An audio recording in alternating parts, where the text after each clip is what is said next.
નમસ્કાર દોસ્તો, જય હિન્દ અને સ્વાગત છે ઇન્સ્પાયર ગુજરાતના આ ડિજિટલ પ્લેટફોર્મ પર. દોસ્તો, તમે લોકો જાણો છો કે જેવી રીતે જમ્મુ કાશ્મીરના પહેલગામની અંદર જે દુર્ઘટના એટલે કે ટેરર એટેક થયો, અને એ ટેરર એટેકની અંદર આ એવા જે 4 એવા આતંકવાદીઓ છે, જેમાંથી 2 લોકલ છે અને 2 જે છે એ ભારતમાં આવ્યા છે પાકિસ્તાનથી. આવા 4 આતંકવાદીઓએ 27 લોકોને મોતને ઘાટ ઉતાર્યા. અને ત્યારબાદ હાલની અપડેટ એવી છે કે આ 4 આતંકવાદીઓ હજી સુધી ભારતીય સેનાના હાથમાં આવ્યા નથી. ટૂંક સમયમાં ભારતીય સેનાના હાથમાં આવી જશે. પરંતુ અહીંયા એ વાત જે છે આખી એ છે કે ત્યારબાદની વસ્તુ એવી થઈ, જે આ ટેરર એટેક થયો એટલે નરેન્દ્ર મોદી સાહેબ દ્વારા જે કેબિનેટ કમિટી ઓન સિક્યોરિટી એ બોલાવવામાં આવી.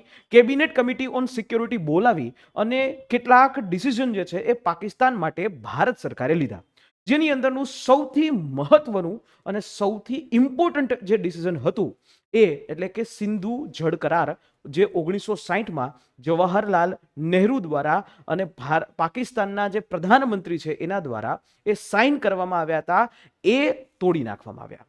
અને અહીંયા જ આખી જે કહાનીમાં ટ્વિસ્ટ છે એ શરૂ થાય છે. અને જ્યારે ભારતે આ કરાર તોડ્યા, એની ઓફિશિયલ આધિકારિક માહિતી પણ એ પાકિસ્તાનને મોકલાવી દીધી. ત્યારે પાકિસ્તાન તરફથી ઘણા બધા લોકોએ એટલે કે પાકિસ્તાનના મિનિસ્ટરો, પાકિસ્તાનના જે પ્રાઇમ મિનિસ્ટરો, આ બધાએ પણ વાતો કરી. એમણે પણ એને પણ નેશનલ સિક્યોરિટી કાઉન્સિલની બેઠક બોલાવી અને એમાં કીધું કે જો સિંધુ જળ કરાર અને જો સિંધુ નદી રોકવામાં આવશે તો એને એક્ટ ઓફ વોર ગણવામાં આવશે, અને એક્ટ ઓફ વોરમાં પાકિસ્તાન એનો મજબૂતીથી જવાબ દેશે. હવે આ લોકોને ભીખુ દેશની અંદર જે કટોરા લઈને ફરનારા જે ભીખુ દેશના જે આકાઓ છે, આતંકના આકાઓ, એને ક્યાંથી ખબર પડે કે નરેન્દ્ર મોદી અને અમિતભાઈ શાહ એ શું વિચારે છે? નરેન્દ્રભાઈ મોદી અને અમિતભાઈ શાહની વિચારોથી પણ તમે લોકો એની ન્યા લગી ન આવી શકો. અને એટલા જ માટે એક નવી વસ્તુ છે, એ નવી વસ્તુ થઈ. આપણે વાત કરી અને એને લગભગ 2 દિવસ થઈ ગયા. આપણે આ મીટિંગ ભરી, મોદી સાહેબે મીટિંગ ભરી અને સીધું કહી દીધું સિંધુ જળ કરાર જે છે એ તોડી નાખો. અને તોડી નાખો એટલા માટે ત્યારે આપણે સિંધુ નદીથી જે છે જોડાયેલી કેટલીક નદીઓ છે, જેમાં ઝેલમ, ચિનાબ, રાવી, બિયાસ અને સતલુજ, જેની અંતર્ગત હું વાત કરું જેસીઆઈ નો મતલબ જે છે એ થાય છે, જેસીઆઈ જે છે એનો મતલબ જે છે કંઈક આવો થાય છે: ઝેલમ, ચિનાબ અને ઇન્ડસ. આ 3 નદીઓ છે એ પાકિસ્તાનના કંટ્રોલમાં છે. જ્યારે રાવી છે, બિયાસ છે અને સતલુજ છે, આરબીએસ, એટલે રાવી, બિયાસ અને સતલુજ છે એ નદી ભારતના કંટ્રોલમાં છે. પરંતુ આપણે આ કરાર જ તોડી નાખ્યા છે, તો હવે આ બધી નદીઓ ઉપર આપણે કંટ્રોલ કરશું, બરાબર? ત્યારે આની પહેલા મેં એક એવો વિડીયો બનાવ્યો હતો, ત્યારે ઘણા બધા લોકોનું એવું કહેવું હતું કે ભારત પાસે હાલ કોઈ એવી પરિસ્થિતિ, કોઈ એવો પ્રકારની જે છે પોસિબિલિટી સિંધુ નદીને રોકવાની નથી. ઓકે, માનીએ કે આ આખી જે બાબતમાં સિંધુ નદીનું પાણી હાલ રોકવું થોડું અશક્ય છે, કારણ કે એના માટે તો ડેમ બનાવવા પડે. અહીંયા હું એ વાત પણ કરીશ કે આની ઉપર જે ડેમો છે એ કયા કયા છે, ને હવે પછીનો નેક્સ્ટ પ્લાન આમાં શું થઈ શકે. ત્યારે આપણે વાત ખબર પડીએ કે ગઈકાલે ફરી પાછું એક ન્યૂઝ આવ્યું. પહેલા તો આપણે પાણી રોક્યું, 1960 નો કરાર તોડ્યો, અને કરાર તોડી અને જે ચિનાબ નદી, સિંધુની સૌથી મોટી સહાયક નદી કહેવાય, અને જે ઝેલમ, ચિનાબ, રાવી, બિયાસ અને સતલુજ, આ 5 નદી જે છે ભેગું થઈ અને એ સિંધુમાં પાણી લઈને જાય છે. એમાંની એક નદી એટલે કે ચિનાબ નદી. ચિનાબ નદી જે નીકળે છે હિમાચલ પ્રદેશમાંથી, અને એ ચિનાબ નદીને ચંદ્રભાગા કહેવાય છે, અને પછી આગળથી એનું નામ બને છે ચિનાબ નદી. એટલે આ ચિનાબ નદી ઉપર એક ડેમ બનાવવામાં આવ્યો છે, અને એ ડેમ જે છે જમ્મુ કાશ્મીરની અંદર છે, સલાલ ડેમ. અને સલાલ ડેમ જે છે એ સલાલ ડેમ જે છે એની ઉપરથી ચિનાબ નદી પસાર થતી હતી. એ ડેમો જે છે એના દરવાજા બંધ કરી દીધા, અને પાકિસ્તાનની અંદર જે છે એ પાણી મળવાનું થઈ ગયું બંધ. એટલે પાકિસ્તાનના કેટલાક લોકો, એમાં સૌથી પહેલા વ્યક્તિ જે છે એ આવ્યો, અને ઈ એટલે કે બેનઝીર ભુટ્ટોનો દીકરો. અને ઈ બેનઝીર ભુટ્ટો એટલે કે જેણે 1971માં સિમલા કરાર કર્યા હતા, એના નાના થાય, એટલે કે એ જે નાના થાય, બરાબર છે. અને એટલા માટે એ વખતે ત્યારે પાકિસ્તાનના પીએમ હતા, બરાબર.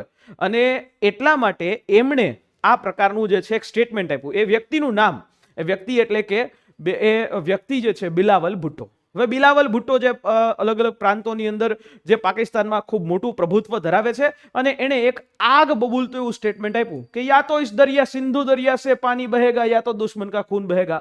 મોદી બરાબર આવી રીતે તો વાત કરી, કાંઈ વાંધો નહીં, આપણે બંધ કરી દીધું. હવે એ લોકો એવું જ ઈચ્છતા હતા કે પાણી જે છે એ બંધ કરી દીધું. બીજે જ દિવસે આપણે એક નવું સ્ટેપ કર્યું, જેની અંદર ઝેલમ નદીનું પાણી, હવે 1960 નો આ કરાર તોડી દીધો. એ કરારમાં લખ્યું હતું કે આ બધી નદીઓમાં જેમ જેમ પાણી આવતું જાય તો એની માહિતી પાકિસ્તાનને પહોંચાડવી, જેથી કરીને કોઈ પૂર જેવી પરિસ્થિતિ અટકાવી શકાય. ઓકે, 1960 નો કરાર તોડો, પૂર જેવી પરિસ્થિતિ જે છે એ હવે અટકાવી અશક્ય છે, કારણ કે ભારત હવે એવી કોઈ પણ ડેટા આ પાકિસ્તાન સાથે શેર નહીં કરે. ક્યારે કેટલું પાણી આવશે, શું થશે, બરાબર, પાણી ક્યારે છોડશે, કિનારા રહેલા લોકો છે એને હટાવી લેવામાં આવે, આવી કોઈ ડેટા ભારત હવે શેર નહીં કરે. અને એટલા જ માટે એનું પરિણામ એવું થયું કે ભારતે તાજેતરની અંદર ભારત જે છે, ભારતની દ્વારા ઝેલમ નદી ઉપરના જે ડેમ છે, ઉરી ડેમ, અને એના દરવાજા ખોલી દીધા. ઝેલમ એટલે કે જેને કાશ્મીરી નદી કહેવાય, એના દરવાજા ખોલી અને સીધું પાણી જે છે એ એટલું બધું હદ સુધી લઈ આવ્યા કે જેથી કરીને પાકિસ્તાનની અંદર જે પીઓકે હાલમાં છે મુઝફ્ફરાબાદ, અને એ પીઓકે ની અંદર એ જબરજસ્ત છે પૂર આવી ગયું. એક સમય એ લોકો એવું કહેતા હતા કે પાણી બંધ કરશો તમે, આમ કરશું તેમ કરશું, એક તો ફોર અલ્યો ભાઈ આટલું પાણી જે છે તમને દઈ દીધું. એટલે આનાથી થયું શું, આ પ્રકારની કૃત્યથી થયું શું? સૌથી પહેલા તો ભારત સરકારે એને ડેટા આપવાનું કરી દીધું બંધ. બરાબર, પૂર આવશે એવું કઈ કહી અચાનક દરવાજા ખોલી નાખ્યા. એટલે એનાથી પાકિસ્તાનના જે કૃષિ વિષયક જેટલા પણ ખેતરો હતા બધામાં પાણી ઘરી ગયું, અને એના કારણે આખી એગ્રીકલ્ચર જે સિસ્ટમ છે, જે કૃષિ સિસ્ટમ છે, પાક જે છે બળીને ખાક થઈ ગયો. આપણે એ જ જોતું હતું. બરાબર, આ સૌથી પહેલી સ્ટ્રાઇક કહેવાય. આને હું ઝેલમ સ્ટ્રાઇક નામ આપું છું. શું કામ ઝેલમ સ્ટ્રાઇક નામ આપું છું? કે આ પ્રકારનું કૃત્યથી જે છે એ પહેલા તો આમે ભીખુ દેશ છે, પાકમાં બહુ ઓછું થાય છે, અને પ્લસ કે એના ભાવ વધી જાય છે, અને એટલે હવે આની ખેતી જે છે એ ખેતી કૃષિ ઉપર 90% અસર થઈ ગઈ. આ ઝેલમ નદી જ્યાંથી નીકળે છે એ ત્યાંથી જે છે આખી અસર થઈ અને સીધું પૂર જેવી પરિસ્થિતિ આવી ગઈ. પીઓકે ની અંદર કેટલીક એવી જગ્યાઓ છે, મુઝફ્ફરાબાદ, અને મુઝફ્ફરાબાદની અંદર હટિયન, બાલા, દુટ્ટા, એવા અલગ અલગ જગ્યાઓની અંદર એટલું હદ સુધી પાણી આવી ગયું કે જેને કારણે ત્યાં રહેલું જે ઇન્ફ્રાસ્ટ્રક્ચર, રસ્તાઓ, પુલ, આ બધી જ વસ્તુ છે બરબાદ થઈ ગઈ. આ સૌથી પહેલી સ્ટ્રાઇક કહેવાય. મોદી હે તો મુમકિન હે. બરાબર, નરેન્દ્રભાઈ મોદી ને અમિત શાહ જે છે એનું વિચાર શક્તિ, હું કહું છું, પાકિસ્તાનની અંદરના બેઠેલા જે આતંકના આકાઓ છે એના કરતાથી પણ વધારે છે. અને એટલા માટે એક નાનકડી નજર નાખી લઈએ કે શું થયું અને કઈ રીતે થયું. કે આ એ ઝેલમ નદી છે કે જેનો ઉદ્ભવ જમ્મુ કાશ્મીરની અંદર શેષનાગ સરોવર જે છે ત્યાંથી થાય છે, અને કાશ્મીરના શ્રીનગર પાસેથી થાય છે. વુલર સરોવર તમે જોવા જાવ, દલ લેક અને વુલર સરોવર, એના ઉપર ઝેલમ નદીનું જ પાણી હોય છે. અને એટલા માટે અહીંયાથી આ જે છે એના ઉપર ઉરી, જે તમે પિક્ચર જોયું એ ઉરી પરી પ્રોજેક્ટ છે, ત્યાં હાઇડ્રો પાવર પ્રોજેક્ટ છે, અને એના ડેમના દરવાજા એકાએક સીધા ખોલી નાખ્યા. એટલે સીધું પાણી ગયું પીઓકેમાં, અને આપણે એ જ ઈચ્છતા હતા.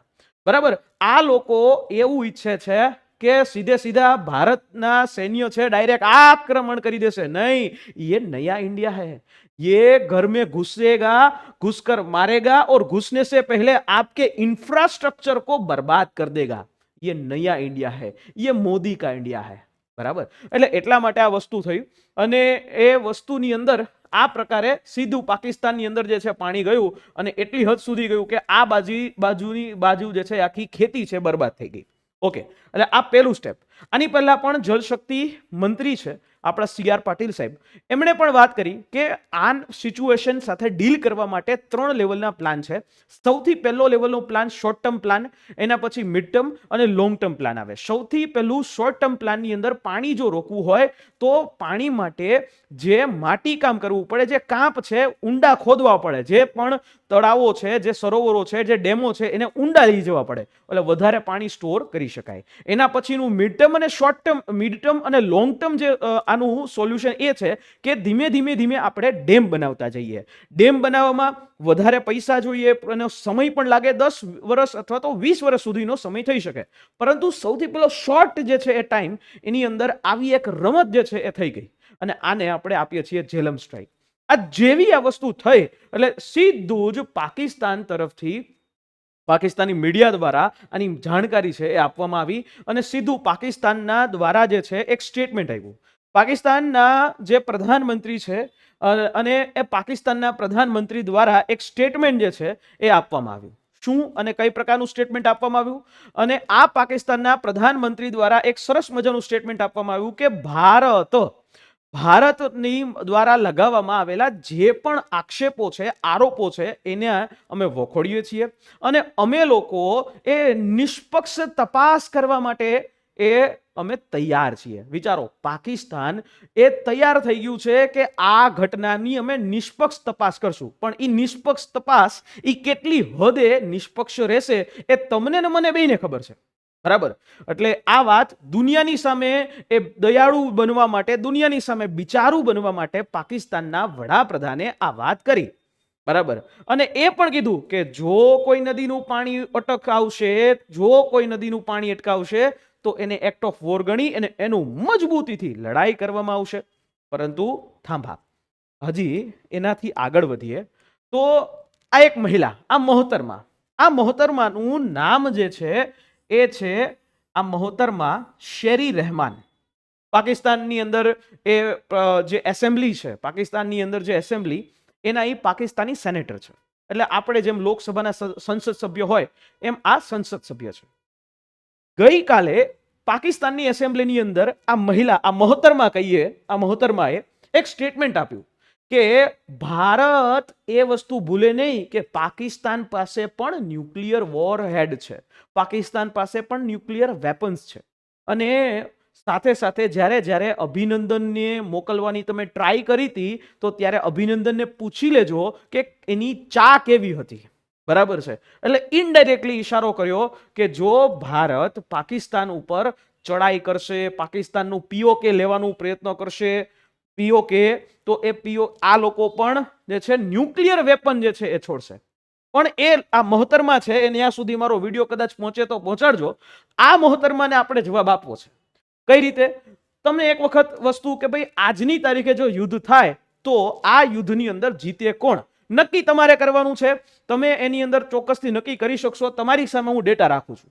જો 2025ની પરિસ્થિતિ ઉપર જોઈએ તો અત્યારે ભારત પાસે એક્ટિવ આર્મી કહી શકાય, એક્ટિવ આર્મીના સોલ્જરો છે એ અંદાજિત 14,55,000 જેવા છે. પાકિસ્તાન પાસે 6,54,000. અને એમાંય હવે આજની તારીખ ઉપર વાત કરું, 1200 થી પણ વધારે લોકો હવે રિઝાઇન કરવા માંડ્યા છે. અને એક સાઈડ બલુચિસ્તાનનો પ્રશ્ન છે એના માટે એમનેમ જ છે. ઓકે, હવે બીજું કે રિઝર્વ પર્સોનલ જે છે કે રિઝર્વ જે સોલ્જરો હોય એ 11,55,000 જેવા છે.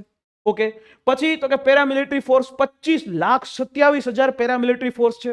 ઓકે, બરાબર. પાકિસ્તાનની 5 લાખ જેવી છે. એટલે તમે જ કમ્પેર કરો કે શું પાકિસ્તાન આમાં જીતી શકે. બરાબર? કોમેન્ટ જરૂરથી કરજો કે શું પાકિસ્તાન ભારત સાથે જો કાલ સવારે યુદ્ધ થાય, ભારત પાકિસ્તાન ઉપર પીઓકે લેવા ચડાઈ કરે તો શું પાકિસ્તાન હાલે? નો હાલે. 1971નું વોર હતું જ. બરાબર? ડિફેન્સ બજેટની વાત કરીએ તો ડિફેન્સ બજેટ જે છે ઓલમોસ્ટ $75 બિલિયન નું છે. પાકિસ્તાનનું $7.6 બિલિયન. અને એમાં તમારો પાકિસ્તાનનો જે રૂપિયો છે એ તો સતત ગગડતો રહ્યો છે. હજી અહીંયા વાત કરીએ તો ભારત પાસે જે ટેન્ક છે 4,201 ટેન્ક છે, પાકિસ્તાન પાસે 2,627 ટેન્ક છે. અને ઈ ટેન્ક હવે ઈ બોર્ડર એરિયા સુધી લઈ જવા માંગે છે. અને ભારત આ જ પ્રકારની સ્ટ્રેટેજી વાપરી શકે છે. કોઈ ડેમના દરવાજા બંધ કરે અને કોઈ ડેમના દરવાજા ખોલે, પણ ક્યારે ખોલશે અને ક્યારે બંધ કરશે એ નક્કી નરેન્દ્રભાઈ મોદી અને અમિતભાઈ શાહ કરશે. બરાબર છે? એટલા જ માટે કે આર્મ વ્હીકલ્સ જે છે એ 1 લાખ છે. સેલ્ફ પ્રિપેર્ડ ટાઉડ આર્ટિલરીઝ જે છે એ 4,075 જેવા છે. બરાબર? મોબાઈલ રોકેટ પ્રોજેક્ટર્સ છે તો એ 264 છે. અહીંયા આપણે આ જગ્યાએ એક જ જગ્યાએ પાકિસ્તાન છે થોડુંક વધારે છે. બાકી ક્યાંય તમને દેખાય નહીં. બાકી બધું આપણે ઉલ્લેખ રાખશું. બરાબર? હજી વાત કરીએ એરક્રાફ્ટની તો એરક્રાફ્ટના 2,229 છે. આની પાસે 1,399 છે. એમાંય ફાઇટર એરક્રાફ્ટ 513 છે. અને એમાંય હવે તો આપણી પાસે તો અદ્યતન રફાયેલ છે. બરાબર? 328 જેવા તો પાકિસ્તાન પાસે છે. બરાબર? હજી વાત કરે તો ડેડિકેટેડ એટેક કરવા માટેના સ્પેશિયલ એરક્રાફ્ટ તો આપણી પાસે 204 છે. આની પાસે 117 છે. બરાબર. નોર્મલ એટેક હેલિકોપ્ટર્સની વાત કરીએ તો આપણી પાસે પણ 980 જેવા છે અને આની પાસે 430 જેવા છે. ક્યાંય કોઈ પણ જગ્યાએ મેચ નહીં થઈ શકે. ઇવન સબમરીન નેવીથી પણ આપણે વાત કરીએ, નેવલ બ્લોકેડ 1971 વખતે આપણે કર્યું હતું અને 1971 વખતે આપણે જે પ્રકારે નેવલ બ્લોકેડ કર્યું હતું, કરાચી પોર્ટને ઉડાડ્યું પણ દીધું હતું, અને એવી જ રીતે અહીંયા પણ જે છે એ શું કરવામાં આવશે સમજી લેશો. સબમરીનની વાત કરું તો આપણી પાસે 18 છે અને પાકિસ્તાન પાસે 8 છે. આ એક સબમરીનમાંથી એક જે છે ટોર્પીડો નીકળે તો 8 જે છે એ તો એમનેમ પૂરી થઈ જાય. બરાબર. 13 ડિસ્ટ્રોયર છે આપણી પાસે અને એરક્રાફ્ટ કેરિયર 2 છે પાકિસ્તાન પાસે. તો એરક્રાફ્ટ કેરિયર નથી કે દરિયાની ઉપર પણ આપણે લડી શકીએ. બરાબર છે. આટલી બધી વસ્તુઓ છે ભારત પાસે છે. તો હવે નક્કી તમારે કરવાનું છે. કોમેન્ટ બોક્સની અંદર ચોક્કસથી જે છે જવાબ આપજો કે શું છે, ભારત શું જીતી શકે કે ભારત જીતી ન શકે. બરાબર. પણ હજી વાત પૂરી નથી થતી કે આપણે એ જોવું પડશે કે આવી જ રીતે કઈ રીતે જે છે ભારતે આ કર્યું. તમે અહીંયા જોઈ શકો છો આ મેપની ઉપર કે આ વુલર સરોવરમાંથી સીધું અહીંયા ઉરી જે ગામ છે, ઉરી પ્રોજેક્ટ, ત્યાંથી પાણી છોડ્યું અને સીધું પાકિસ્તાનની અંદર ગયું. આ મુઝફ્ફરાબાદનો આ જે આખો એરિયા છે, આ એરિયા સુધી એ આખી જે છે પૂર જે છે લઈને આવી ગયા અને પૂરની અંદર જ્યાં રોડ રસ્તા બધું હતું બધું તબાહ કરી નાખ્યું. બરાબર. કિનારાના લોકોને ખબર નહોતી અને એવી રીતે જે છે ઘરની અંદર પાણી આવી ગયું અને આ પ્રકારનું જે છે એ કામ થયું. એટલે આપણે આ ઝેલમ સ્ટ્રાઇક કરી ગણાય. બરાબર છે. ઝેલમ સ્ટ્રાઇક જે છે એ કરી ગણાય. આ સાથે હજી એ પણ વાત કરીશ કે સિંધુ નદી, ઝેલમ, ચિનાબ, રાવી, બિયાસ અને સતલજ એના ઉપર હવે કયા કયા એવા પ્રોજેક્ટ છે, હવે કયા કયા એવા ડેમ છે કે જે ભારત સરકાર આવનારા સમયમાં ચાલુ અને બંધ કરી શકે છે. સમજો કે સિંધુ નદી છે, ઘણા બધા લોકો કહેતા કે સિંધુ નદી ઉપર ડેમ નથી. નહીં, ડેમ છે અને એ ડમખર હાઇડ્રો પાવર પ્રોજેક્ટ છે જે લદ્દાખની અંદર છે. બરાબર. ઝેલમ નદી ઉપર ઉરી અને મંગલા ડેમ છે. ઉરી અને મંગલા ડેમ જે છે અને આ જમ્મુ કાશ્મીરની અંદર આવેલો છે, બારામુલ્લાની અંદર. બરાબર છે. એવી રીતે આપણે વાત કરીએ આ આખી જે ચિનાબ નદી, તો ચિનાબ નદી છે એના ઉપર 3 એવા ડેમ છે. સલાલ ડેમ જે જમ્મુ કાશ્મીરમાં છે. બરાબર. અને આ જ સલાલ ડેમ છે એ બંધ કરી દીધો. આ જ સલાલ ડેમમાંથી પાણી બંધ કરી અને ઝેલમમાં ખોયલું સીધું અને ત્યાં જે છે આખું પૂર આવી ગયું અને આખી જે ખેતી જે છે એ ખેતી એની બરબાદ થઈ ગઈ. બરાબર છે. એટલે આ રીતે જે છે એ થયું. બગલીહાર ડેમ, હજી બગલીહાર ડેમની ઉપર પણ પાણી જે છે બંધ કરે છે. બરાબર. અને દુલસ્તી હાઇડ્રો પાવર પ્લાન્ટ જે છે એ પણ જમ્મુ કાશ્મીરમાં છે. એટલે આની ઉપર પણ કામ હજી થશે. આ એક પણ ડેમની અંદર ક્યારે કેટલું પાણી છોડાશે, ક્યારે કેટલું પાણી આવશે, ક્યારે ડેમના દરવાજા બંધ થશે, આવી કોઈ માહિતી પાકિસ્તાનને મળશે નહીં. એટલે હવેના જે સમય છે, હવેના 5, 10 કે મહિનો, એ પાકિસ્તાન માટે અનિશ્ચિત થવાનું છે. બરાબર. કાં તો પાકિસ્તાન ઘૂંટણી આવશે, કાં તો પાકિસ્તાન એવું કહેશે કે ભાઈ અમે આ આતંકી ઘટનાની અંદરની જવાબદારી લઈએ છીએ અને તમામ જે પીઓકેની અંદર 42 એવા કેમ્પ પડ્યા છે આતંકવાદીઓના, એને ડિસ્ટ્રોય કરીએ છીએ અને આ જ રીતે એ કામ થશે. બરાબર. સતલુજ નદીની વાત કરીએ તો ભાખાડા નાંગલ ડેમ છે, આ તો આપણી પાસે જ છે. બરાબર છે. હજી એક નાથપ્પા ઝાકરી ડેમ જે હિમાચલ પ્રદેશમાં છે, અહીંયાથી પણ પાણી બંધ કરી દઈએ ને કે અહીંયાનું પાણી પણ રોકીએ ને તોય પાકિસ્તાનને ફરક પડી શકે એમ છે. તો જીઓગ્રાફિકલી લોકેશન છે એ કંઈક એવી છે કે જો ભારત એ આમાંથી કોઈ ડેમના પાણી બંધ કરે કે ખોલે તો પાકિસ્તાન તબાહ થઈ જાય. સૌથી પહેલું ખેતી, એના પછી બીજું ઇન્ફ્રાસ્ટ્રક્ચર એ તબાહ થઈ જાય જો પૂર આવે તો. ત્રીજું હાઇડ્રો પાવર પ્લાન્ટ કે જેનાથી પાકિસ્તાનને વીજળી મળે. આમે રાતના 8 વાગ્યા પછી પાકિસ્તાનમાં વીજળીના કાપો થાય છે, એટલે આ પણ નહીં થાય. ચોથું, પાકિસ્તાનની અંદર જે આવા બધા આર્થિક રીતે એટલી અસર પડશે કે જેથી કરીને એની પાસે રહેલું જે બેલ આઉટ પેકેજ જે IMF આપ્યું છે એ પૂરું થઈ જશે. બીજા પાસે જે છે કટોરો લઈને જવું પડશે. ચાઇના છે કે ઈરાન છે એના લોકો પાસે એને કટોરો લઈને જવું પડશે. પણ આ વખતે ભારતના પ્રશ્નમાં ઈરાન પણ સાથ આપશે નહીં. બરાબર. અને આવી રીતે બિયાસ નદી ઉપર પોંગ અને પોડોંગ જે છે એ ડેમ, આ બંને આવા ડેમો પણ આવ્યા છે. એટલે આ પ્રકારના ડેમો છે. હવે ભારત સરકાર આ પ્રકારે કરશે. ડેમો બંધ કરશે, ચાલુ કરશે, બંધ કરશે, ચાલુ કરશે અને એ રીતે રમત રમી અને ગમે ત્યારે ગમે એ સમયે એ પીઓકે લેવાની કોશિશ જે છે ચોક્કસથી ભારત સરકારની થશે.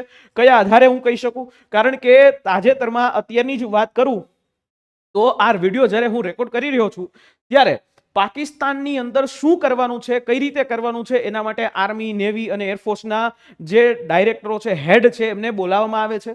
અને એવન બોર્ડર સિક્યોરિટી ફોર્સના જે દલજીતસિંહ ચૌધરી જે છે એ પણ મિનિસ્ટ્રી ઓફ હોમ અફેર્સ એટલે કે ગૃહ મંત્રાલયની મીટિંગ જે છે એના માટે આવે છે.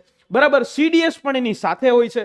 સીડીએસ જે છે જનરલ અનિલ ચૌહાણ જે છે એ પણ એ રાજનાથ સિંહની સાથે મીટિંગ કરે છે. એટલે ભારત નક્કી કંઈક જે છે એ મોટું કરી રહ્યું છે.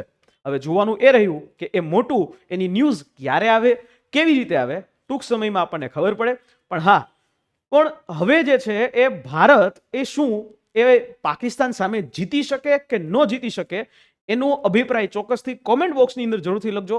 ફરી પાછો મળીશ તમને આવા જ એક ઇન્ટરેસ્ટિંગ વિડીયોના ટોપિકની સાથે. ત્યાં સુધી પણ હા, કે આ વિડીયોને ખાસ ચેનલ જે છે યુટ્યુબ ચેનલને સબસ્ક્રાઇબ કરતા જજો અને અમારી જે ટ્વિટર એકાઉન્ટ ઉપર, એક્સના એકાઉન્ટ ઉપર તમે મારી સાથે જોડાઈ શકો છો. મળીએ છીએ નેક્સ્ટ સેશનમાં. ત્યાં સુધી જય હિન્દ એન્ડ જય ભારત.